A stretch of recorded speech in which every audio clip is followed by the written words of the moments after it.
भारत के लिए गुजरात से लेकर कश्मीर तक के लिए खतरा बढ़ गया है। मैंने आपको 1 साल पहले बता दिया था कि यह तुर्की पाकिस्तान को बेहद मजबूत कर देगा। चीन के हथियारों से डर नहीं था, लेकिन तुर्की के ड्रोन की ताकत सारी दुनिया देख चुकी है, समझ चुकी है।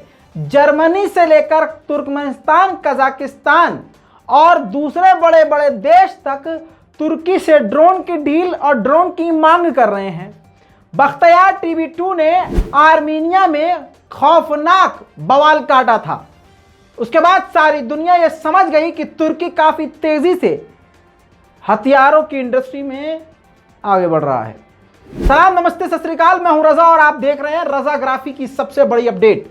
आपको बताऊं, जहां भारत में मुसलमानों के कत्लेआम की प्लानिंग संघ कर रही है और संघ के साथ पूरा बीजेपी कोऑपरेट कर रही है, दूसरी तरफ से चीन भारत की जमीन पर पहले से घुसा हुआ है, 2 बड़े बड़े पुल बना लिए हैं और अरुणाचल प्रदेश में गांव बसा लिए हैं।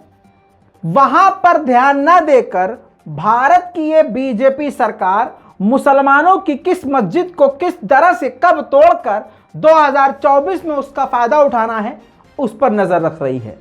भारत सरकार इसी चीज में व्यस्त थी कि उधर आपको बताऊं सबसे बड़ी बात सबूत के साथ, यह पाकिस्तान का बेस है और आपको बता दूं इस सर्कल के अंदर बख्तियार TB2 ड्रोन मौजूद है। सैटेलाइट इमेज से यह खुलासा हो चुका है और बवाल अब कटना शुरू हो गया है। जानकारी के लिए बता दूं, हालात काफी खराब हो चुके हैं और भारत के लिए खतरा बहुत ज्यादा बढ़ चुका है, क्योंकि पाकिस्तान और चीन से भारत को सबसे बड़ा खतरा है। ऐसे में पाकिस्तान के पास बख्तियार TB2 ड्रोन का होना भारत के लिए खतरे की घंटी है। बख्तियार TB2 ड्रोन का तोड़ अभी किसी के पास नहीं है। हालांकि बड़ाई अगर एक तरफा करने पे आऊं तो भारत के पास ऐसे बहुत हथियार हैं जो TB2 बख्तियार को तबाह कर सकते हैं, लेकिन यह बख्तियार TB2 ड्रोन चुपके से पाकिस्तान ने तुर्की से लिया और इस ड्रोन का इस्तेमाल भारत के खिलाफ जासूसी करने के लिए पाकिस्तान करेगा।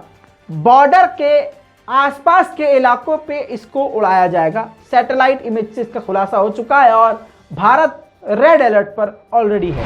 अब आप इस सैटेलाइट इमेज को जरा ध्यान से अगर देखेंगे तो बख्तियार TB2 ड्रोन के पास इस ड्रोन को कंट्रोल करने के लिए पूरा कंट्रोल सिस्टम, कंट्रोल रूम भी इसी के पास बना दिया गया है। ओपन सोर्स डेट्रेस्पा अमेरिकी सैटेलाइट ने इसको जारी करके भारत को यह जानकारी दी है। बता दूं आपको, ये जो ड्रोन है पाकिस्तान के मुरीद एयरबेस पर तैनात है और वो एयरबेस भारत के कश्मीर और पंजाब की सीमा पर पहुंचने के लिए वो बेस काफी तेज है, काफी करीब वो भारत के बेस माना जाता है और भारत के लिए काफी खतरनाक बेस है। वहीं आपको बता दूं कि तालिबान की तरफ से भारत के लिए अब अच्छी खबर नहीं है। तालिबान का राज खुला है। तालिबान अपनी जमीन को, जी हां, भारत के सबसे खतरनाक संगठन को इस्तेमाल करने के लिए दे रहा है। UN ने इस बात को कंफर्म कर दिया है। भारत के सबसे बड़े दुश्मन लश्कर तैयबा और जैश ए मोहम्मद तालिबान की सरजमीन पर उनके ट्रेनिंग कैंप मौजूद हैं।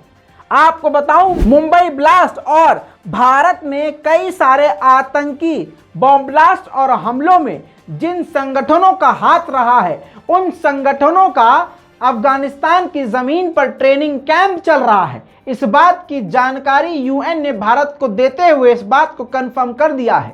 अब देखना यह है कि भारत के NSA अजीत डोभाल कुछ दिन पहले अफगानिस्तान से बात करके, यानी तालिबान से बात करके आए हैं। दूसरी तरफ तालिबान भी जमकर मोदी सरकार की तारीफ कर रहा है, लेकिन इस बातचीत का और तारीफ का फायदा ही क्या है जब कोई भी वादा निभाया तालिबान की तरफ से नहीं जा रहा है।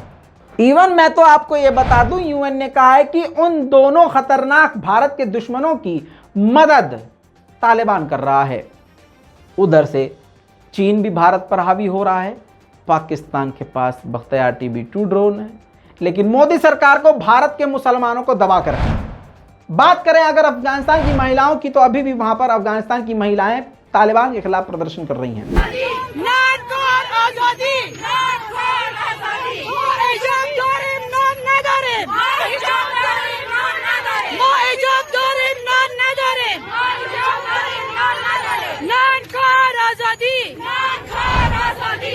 अब एक बुरी खबर आपको नेपाल की तरफ से। नेपाल में एक प्लेन क्रैश हुआ जिस प्लेन में 22 लोगों की मौत हो गई, जिन 22 लोगों में 4 भारतीय नागरिक भी बताए जा रहे हैं। बताया जा रहा है ये खराब मौसम की वजह से प्लेन क्रैश हुआ।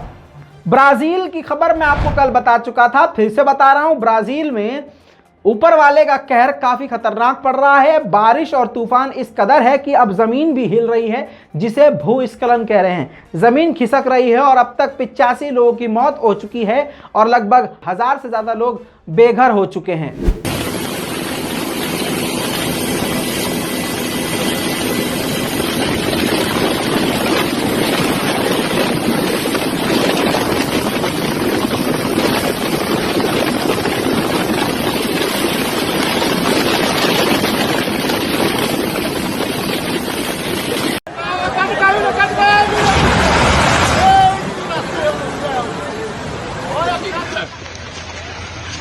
Aí, ó, foi-se embora a ponte da usina Mussurepe. Aí.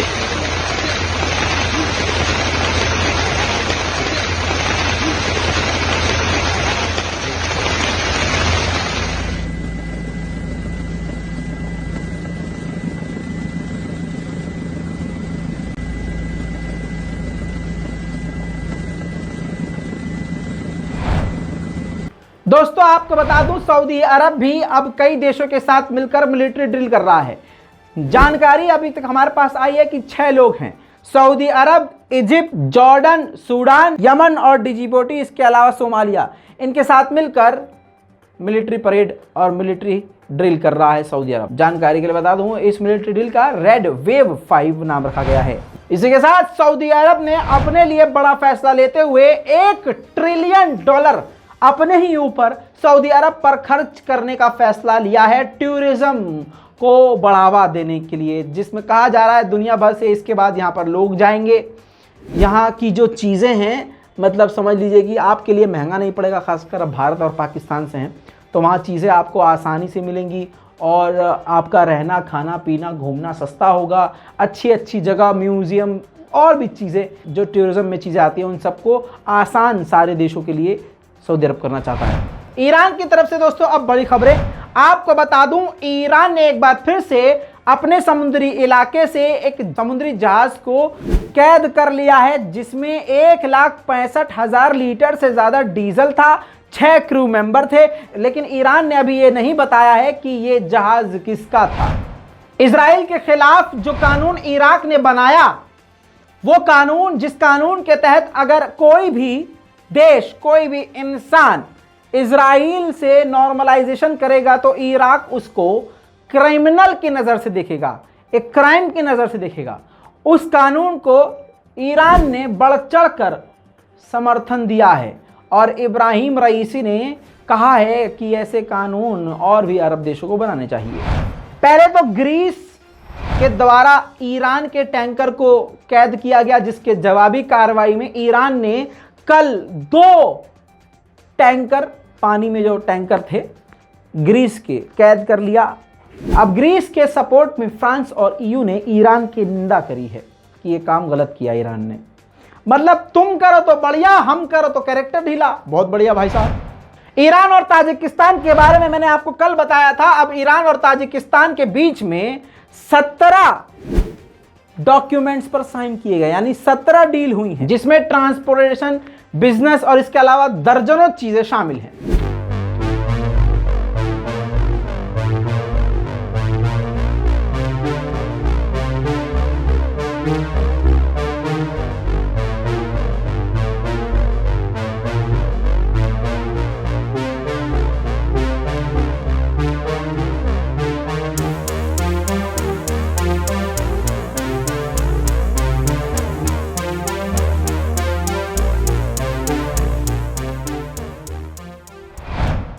वहीं पर आपको बता दूं, पाकिस्तान को ऐसा लग रहा है कि कई देश मजबूत करने में लगे हुए हैं, जिसमें तुर्की और चीन के बाद ईरान का नाम आता है। हालांकि ईरान का झुकाव भारत की तरफ ज़्यादा होता है, लेकिन ईरान का मामला ये है कि अभी जो हमको पैसा दे हम उसको अच्छे से मामला देंगे, क्योंकि ईरान पर पाबंदी लगी हुई है। अगर आप चाहेंगे भी ईरान से कोई डील करने के लिए तो आप नहीं कर सकते, क्योंकि अमेरिका ने पाबंदी लगाई हुई है। ऐसे में अमेरिका की पाबंदियों को फिलहाल अभी तक तो, हालांकि ये पाकिस्तान की नई सरकार है, ये अमेरिका की तरफ झुकी हुई है, लेकिन अभी तक बताया जा रहा है कि ऑफिशियली तौर से खुलेआम ये इजराइल और ईरान का समर्थन पाकिस्तान की नई सरकार नहीं कर सकती है। जिसको देखते हुए अब खबर आ रही है कि ईरान तैयार हो गया है और बातचीत कर रहा है पाकिस्तान से अपनी गैस पाकिस्तान तक पहुंचाने के लिए। अगर ऐसा हो जाता है तो पाकिस्तान के हक में काफी बड़ा ये फैसला होगा और पाकिस्तान को काफी ज्यादा फायदा होगा।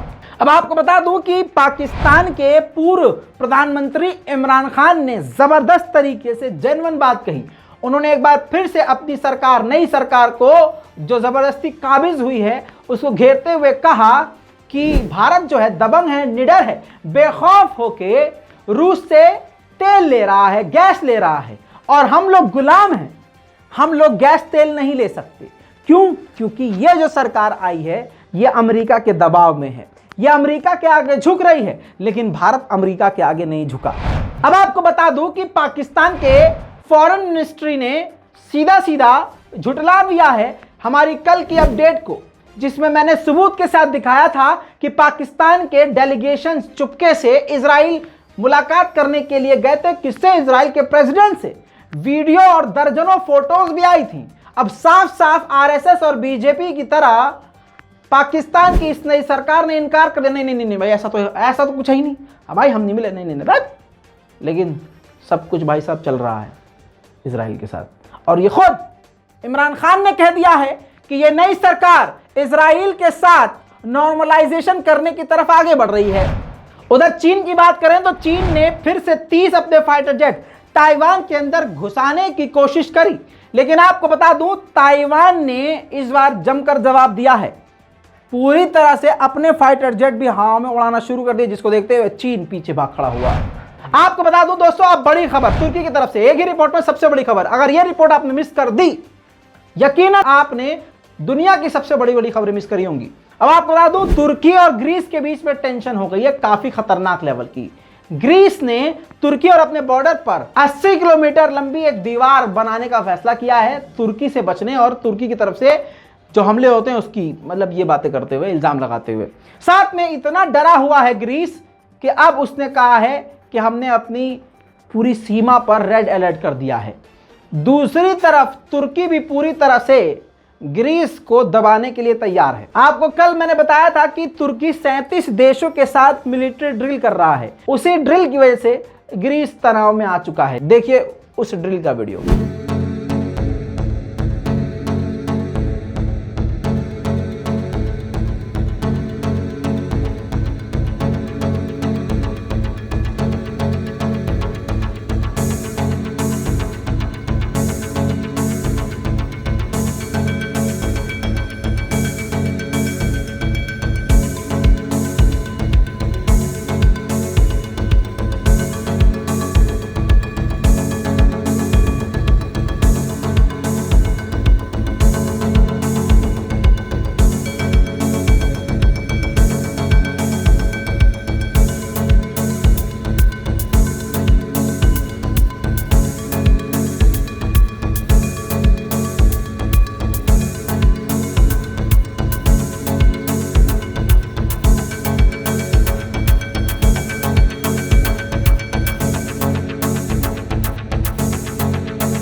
दोस्तों इसी के साथ आपको बता दूं, तुर्की के विदेश मंत्री यूएई पहुंचे हैं और आपको बता दूं कि यूएई और तुर्की के बीच में सिक्योरिटी मिलिट्री कॉरपोरेशन का मेन मुद्दा है। और आप जान लीजिए, ये इजराइल की वजह से ही तुर्की और यूएई इतने करीब आ रहे हैं और मिलिट्री कॉरपोरेशन की डायरेक्ट बातचीत हो रही है। उम्मीद की जा रही है कि यूएई और तुर्की अब एक साथ बड़े प्लेटफॉर्म पर नजर आ सकते हैं और कंधे से कंधा मिलाकर साथ चल सकते हैं, क्योंकि इन दोनों कंधों को मिलाने वाला इजराइल है।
वहीं आपको मैं पहले ही बता चुका हूं कि तुर्की की तरफ से पीकेके के खिलाफ ऐलान जंग कर दिया गया है। इराक में पीकेके के ऊपर फिर से ड्रोन अटैक करके 6 पीकेके के लड़ाकों को कत्ल कर दिया है तुर्की ने। देखिए ड्रोन फुटेज, सैनिकों को खोया है और इसकी जानकारी तुर्की की मिनिस्ट्री की तरफ से दी गई है। दोस्तों ये थी पूरी दुनिया की सबसे बड़ी बड़ी खबरें। इन पूरी रिपोर्ट्स पर आपकी क्या राय है, अपनी राय कमेंट में जरूर लिखिए और भैया चैनल को सब्सक्राइब कीजिए। बड़ी मुश्किल के साथ, बहुत मेहनत के साथ ये खबरें आपके सामने हम लेके आते हैं और आपको पता है ख़तरा उठाते हैं, तो कम से कम दुआ कीजिए और चैनल को सब्सक्राइब कीजिए। जय हिंद।